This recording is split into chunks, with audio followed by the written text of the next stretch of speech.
Yamal was starting his teenage days, यत्रै थियो होला Yamal. Rashford may be virgin. Corona virus was not even in existence the last time Barcelona defeated Getafe in Getafe's stadium. त्यतिखेर पनि Jose बोर्दालास नै manager थियो। 2019 को कुरा हो। बार्सिलोनाको तर्फबाट लुइज सुआरेज र जुनियर फिर्पोले गोल स्कोर गरेका थिए र मार्क कुकुरेरा जो चाहिँ बार्सिलोनाको एकाडेमीको प्रोडक्ट हो, चेल्सीको अहिलेको सुपरस्टार, त्यो चाहिँ गेटाफेको तर्फबाट खेलिरहेको थियो। जोजे बोर्दालास जो चाहिँ गेटाफेको त्यतिखेरको पनि म्यानेजर र अहिले पनि गेटाफेको म्यानेजर नै छ। बोर्दालास बीचमा एक सिजन भ्यालेन्सिया गएको थियो, फेरि गेटाफे नै फर्केको छ हैन। उसले चाहिँ योहन क्राइफलाई आफ्नो आइडल मान्छ के, the father of modern football. जब जब योहन क्राइफले मोडर्न फुटबलको ज्ञान पेप गार्डियोला, योर्गन क्लोप जस्तो मोडर्न कोचेसहरूलाई दिइरहेको थियो नि, यो जोजे बोर्दालास मिकेल आर्टेटासित चुरोट खान गएको थियो जस्तो लाग्छ क्या मलाई, क्लास बङ्क गरेर। यो फुटबल हो हरामपन्थी। जोजे बोर्दालासलाई बरु हामीले द फादर अफ हराम बल भन्न सक्छौँ कि, किनभने हराम बलको सबैभन्दा ठुलो लेभल हुन्छ नि, टप लेभल, पराकाष्ठा, त्यो चाहिँ जोजे बोर्दालासले प्रस्तुत गर्छ के। 2019 देखिबाट बार्सिलोनाले गेटाफे स्टेडियममा जित्न सकेको थिएन। यो टाइ कि त 0-0 मा सकिन्थ्यो, कि त 1-1 मा सर्किन्थ्यो, कि त बार्सिलोनाले 1-0 ले हार्थ्यो। तर हिजो जबकि बार्सिलोनासित आफ्नो superstar player, primary creator Yamal थिएनन्, त्यो बेला बार्सिलोनाले 2-0 को आनन्दको शानदार लिडले यो म्याच जित्यो र I am very happy. Barcelona La लिगाको निकै नै नजिक पुगेको छ। लास्ट इयर हामीले 88 पोइन्टमा ला लिगा जितेका थियौँ भने अहिले अलरेडी 85 पोइन्ट छ र अझै 5 म्याच बाँकी छ सिजन इन्ड हुनलाई। हामीले 5 वटै म्याच जित्यो भने वी कुड बी सेन्चुरियन्स केटा हो। जोजे मरिनियोले गरेदेखिबाट सेन्चुरीवाला सिजन सेन्चुरी गरेर लिग कसैले जितेको छैन। बार्सिलोनाले हिस्ट्रीलाई रिपिट गर्न सक्छ, मड्रिडको हिस्ट्रीलाई रिपिट गर्न सक्छ भन्न खोजेको। अनि त्यसपछि केटा हो, अर्को गुड न्युज चाहिँ के हो भन्दाखेरि, यदि अर्को म्याच रियल मड्रिडको स्पेनियलसित छ, हाम्रो डर्बी राइभल, स्पेनियलले पनि फम्बल गराइदियो रियल मड्रिडलाई भने हामीले अर्को म्याच अल सडारमा गएर ओसासुनालाई हराएर लिग जित्न सक्छौँ र गार्ड अफ अनर दिन सक्छ। त्यसपछि अर्को म्याच क्याम्प नौमा छ एल क्लासिको, त्यतिखेर रियल मड्रिडले यदि उनीहरूसित गट्स र एक्सेप्टेन्स भयो भने। रियल मड्रिडले रियल बेटिससित म्याच ड्र गरेसँगै हिजो बार्सिलोनाले आफ्नो लिडलाई बढाएर 11 पोइन्टको बनाएको छ केटा हो। हिजोको म्याचको कुरा गर्दाखेरि कम्फर्टेबल रूपमा गेटाफेलाई 2-0 ले हराइदिएको छ बार्सिलोनाले। 2-0 को स्कोर लाइन देखेर म्याच अलिकति क्लोज भयो कि भनेर भन्ठान्नुहुन्छ भने नो, बार्सिलोनाले मजाले नै हराइदिएको हो, आनन्दले हराइदिएको हो। गेटाफेले त्यस्तो केही क्रिएट गर्दै गरेन हिजोको म्याचमा। एउटा चान्स क्रिएट गरेको थियो, कुबार्सीले गोल लाइन क्लियरेन्स गरिदिन्छ, त्यति हो। टकिङ अबाउट कुबार्सी केटा हो, he was rock solid yesterday. अलिकति डिफेन्सिभ कन्ट्रिब्युसनको कुरा गर्नुपर्छ भने 100% ट्याकल ओन, 3टा ग्राउन्ड डुअल ओन, एउटा ब्लक सट र पहिलो गोल जुन बार्सिलोनाले स्कोर गर्यो नि, त्यसमा कुबार्सीको एकदमै अहम भूमिका छ। कुबार्सीको त्यो इन्टरसेप्सन र पेड्रीको डिफेन्स स्प्लिटिङ पास, फर्मिन लोपेजको बबाल रन र बबाल फिनिस। फर्मिन लोपेजको कुरा गर्दाखेरि यार he has been the find of the season भन्छु के म, किनभने रेगुलरली स्टार्ट गर्न थालेको सिजन नै यही हो, अलिकति हाइलाइटमा पर्न थालेको सिजन नै यही हो फर्मिन लोपेज। दुनियाँले जान्दैछ बल्ल के हो फर्मिन लोपेज भनेर। चेल्सीले यार 40 मिलियन मात्र अफर गरेको थियो, आमा अनि त्यतिखेर बेच्या भए रिग्रेट गरिरहनु पर्थ्यो बार्सिलोनाले। Talking about the man of the match, my boy Pedri केटा हो।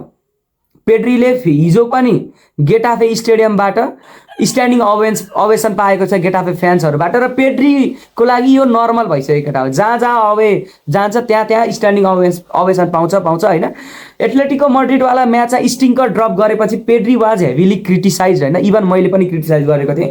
तर हिजोको म्याच जहाँ हामीले पेड्रीको अहम भूमिका चाहिएको थियो, किनभने पेड्री मात्रै हो जसले मिडफिल्ड कन्ट्रोल गर्न सक्छ के बार्साको मिडमा। स्पेसली हिजो जोले स्टार्ट गरेको थियो नि, पेड्री, गाबी, ओल्मोले स्टार्ट गरेका थिए, फर्मिनले स्टार्ट गरेको थिए। पेड्री एक्लैले मात्रै हो त्यहाँनेरि मिडलाई कन्ट्रोल गर्न सक्ने। स्पेसली त्यो फिजिकल मिडफिल्डको अगेन्स्टमा गेटाफेको Pedri was dictating the play, controlling the tempo, splitting apart the defence. Pedri was everywhere केटा हो। एउटा असिस्ट पनि पेड्रीले डेलिभर गरेर थियो फर्स्ट गोलमा फर्मिन लोपेजलाई, अघि मैले भनिहालेँ।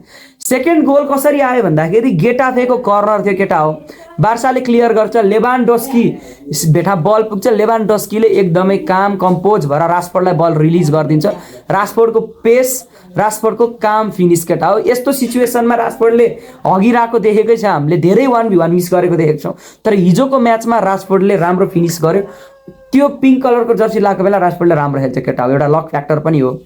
प्लस केटा हो Gerard Martin, the way he is complimenting Cubarsi. Gerard Martin र कुबार्सीको पार्टनरसिपै सबैभन्दा निचलो दर्जाको पार्टनरसिप थियो होला क्या ह्यान्सी फ्लिकले चाहेको सेन्टर ब्याक पेयरिङमा, किनभने सबै कुरा ट्राई गर्यो। सिजनको आधासम्म आइपुग्दाखेरि 6वटा सेन्टर ब्याक पेयरिङ ट्राई गरिसकेपछि नभएपछि कुबार्सी र जेरार्ड मार्टिनको पेयरिङ ट्राई गरेको हो र त्यसपछि यसले फ्ललेस के जेरार्ड र कुबार्सी स्टार्ट गरेको म्याच बार्सिलोनाले एउटा मात्रै हारेको छ, त्यो एथलेटिको मड्रिडवाला म्याच थियो।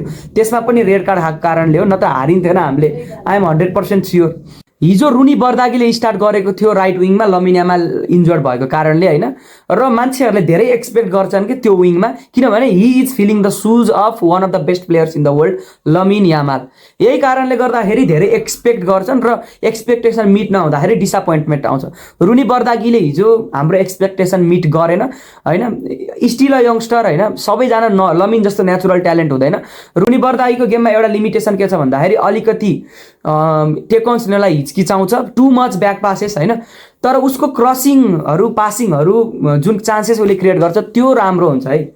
त्यही भएर रुनी बर्दागीलाई म लेभरेज प्रोभाइड गर्छु। कुन्डे, जुल्स कुन्डेको गेम अलिकति नराम्रै लाग्यो मलाई, रेटिङमा नजाउँ तर अन एन्ड अफ थियो जुल्स कुन्डेको गेम। डानी अल्मोको गेम पनि अलिकति हो हाफ स्पेसेसमा राम्रो थियो तर फिनिसिङ वाइड खराब। ड्यानी अल्मो एक्लैले ह्याट्रिक हान्न सक्थ्यो हिजोको म्याचमा, तर अब केही भएन केटा हो होइन, म्याच जितिहाल्यो, सबै कुरा मास्क गरिदिउँ। लेभान्डोस्कीको गेमलाई एप्रिसिएट गरौँ, किनभने at the age of I think 36-37 लेभान्डोस्कीबाट के एक्सपेक्ट गरिएको छ हिजोको म्याचमा, त्यो टल ल्याङ्की डिफेन्डरहरूलाई उल्झाएर राख्छ होइन, बिजी राख्छ, खिच्छ र मिडफिल्डरहरूले गएर गोल स्कोर गरिदिन्छन्। सेम त्यस्तै भयो होइन, लेभान्डोस्कीले एउटा असिस्ट पनि पायो राजकोटको गोलमा। बाँकी जोन गार्सियालाई खासै केही थिएन यो म्याचमा गर्नु, एउटा चान्स क्रिएट गरेको थियो गेटाफेले, त्यो पनि गोल लाइन क्लियरेन्स गरिन्छ कुबार्सीले। यो सिजनको 14औं क्लिन सिट जोन गार्सियाको लालिगामा र आई थिङ्क लालिगाको त्यो बेस्ट गोलकिपर अवार्डबाट केही गेम मात्रै टाढा छ Joan Garcia. My questions to Real Madrid fans and Barca fans, के रियल मड्रिडले गार्ड अफ अनर दिँदैछ त एल क्लासिकोमा, कमेन्ट गर्नु होला। प्लस केटा हो हिजो अरू केही म्याचेसहरू पनि भएको थियो जसलाई मैले चाहिँ हेरिनँ तर सरसर्ती म भनिदिन्छु। आर्सेनलले न्युकासललाई होममा जितेको छ 1-0 गोलले। टोटनहामले 2026को आफ्नो पहिलो गेम जितेको छ 82औं मिनेटमा जाओ पलिनियाको 1 गोलले होइन। त्यसपछि बायर्न म्युनिखले क्रेजी कमब्याक गरेर म्याच जितेको छ, 3-0 डाउन थियो फर्स्ट हाफमा, 4-3 गोल अन्तरले म्याच जितेको छ मेइजको अगेन्स्टमा। र बायर्न म्युनिखको च्याम्पियन्स लिग अपोनेन्ट पिएसजीले पनि म्याच जितेको छ आफ्नो।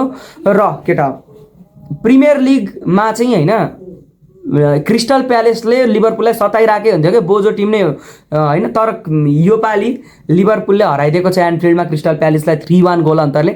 आर्सेनलको च्याम्पियन्स लिग अपोनेन्ट एथलेटिको मड्रिडले पनि बल्ल बल्ल लालिगामा गेम जितेको छ। लास्ट विक पनि एउटा एल्चेसित म्याच हारेको थियो होइन, योपालि एथलेटिक क्लबलाई 3-2 गोल अन्तरले हराइदिएको छ। म्यान सिटी पनि लगातार 4वटा एफए कप फाइनलमा पुगेको छ। हिजो साउथह्याम्पटनसित कमब्याक गरेर गेम जित्यो, 2-1 को गोल अन्तरले। निको गोन्जालिसले विनिङ गोल स्कोर गर्छ त्यो म्याचमा। बाँकी केटा हो कुन म्याच तिमीहरूलाई मोस्ट इन्टरटेनिङ म्याच लाग्यो त्यो कमेन्ट गर। अर्को भिडियोमा भेटौँला, सब्सक्राइब गर, त्यति हो।